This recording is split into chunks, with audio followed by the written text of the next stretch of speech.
স্পিডে বাইকটা চালাইছে। কে চালাইছে কে বাইক? ওই বাইকও আবার কথা ভিডিও করতেছে।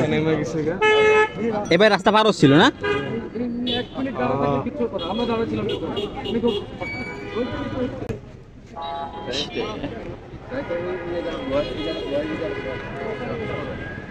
ওঠেন ওঠেন।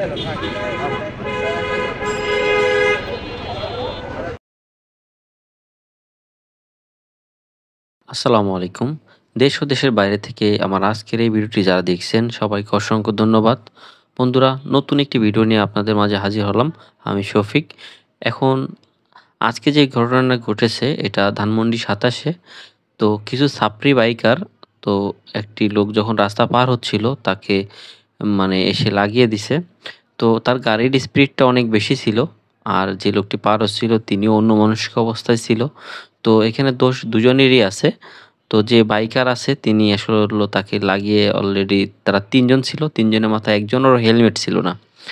তো তারা আসলে লাগিয়ে দিয়ে চলে গেল। তো আসলে কেউ কিছু বলেনি। বন্ধুরা, আপনারা অপর পাশে দেখতে পাচ্ছেন লোকটি পড়ে আছে, আর এই পাশে যে বাইকার আছে তো আপনাদের দেখিয়ে দিব ওনারা কারা। আর ওই পাশে লোকটা দেখতে পাচ্ছেন খুবই খারাপ অবস্থায় আছে। তো এই যে বাইকার, এই যে পিঠে ময়লা, ওনারও কিছু হাতে সমস্যা হয়েছে, দেখতে পাচ্ছেন হাতে ছুলে গেছে। চলুন আমরা দেখি ওনার কি অবস্থা, ওনার বর্তমান কি অবস্থা আছে। না না, দেখতেছি কি হয়েছে। আমি যখন ভিডিও করতেছিলাম, একমাত্র আমিই ব্যক্তি যে ভিডিও করতেছিলাম, তো ওই সাপ্লি বাইকার বলতেছে আপনি আবার ভিডিও করতেছেন। কে চালাইছে কে বাইক? ওই বাইকও আবার কথা ভিডিও করতেছে। এবার রাস্তা পার হচ্ছিল না?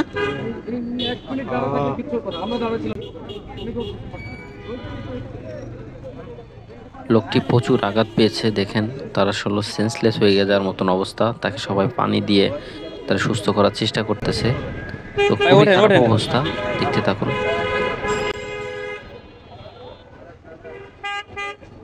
আমি যখন বললাম ভাই ওঠেন ওঠেন, তখন সবাই মিলে একটু ধরে উঠানোর চেষ্টা করলো, আর ওই লোকটি শুধু ওই বাইকালার দিকে তাকাচ্ছিল। তো খুবই দেখেন দাঁড়াতে পারতেছে না, আর ওই বাইকালাই কথা বলতেছে লোকজনের সাথে। তো এখানে যেখানে জনতারা ছিল তাদের সাথে ওই চলেন দেখেই এই লোকটাই এই দুর্ঘটনা ঘটিয়েছে, এবং সাথে আরো 2 জন আছে।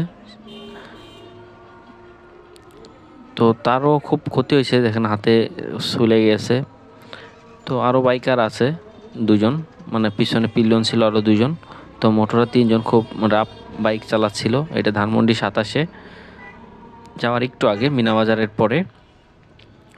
তো আসলে সাবধানে বাইক না চালালে আসলে এই দুর্ঘটনা ঘটে, কারণ ওই লোকটি একটু অন্যমনস্ক রাস্তা পার হচ্ছিল যখন, তো তিনি যদি গতিটা কম থাকতো তাহলে কিন্তু এই সমস্যাটা হতো না, তিনি ব্রেক করতে পারতো। আর 3 জনের মাথায় একজনের হেলমেট নাই।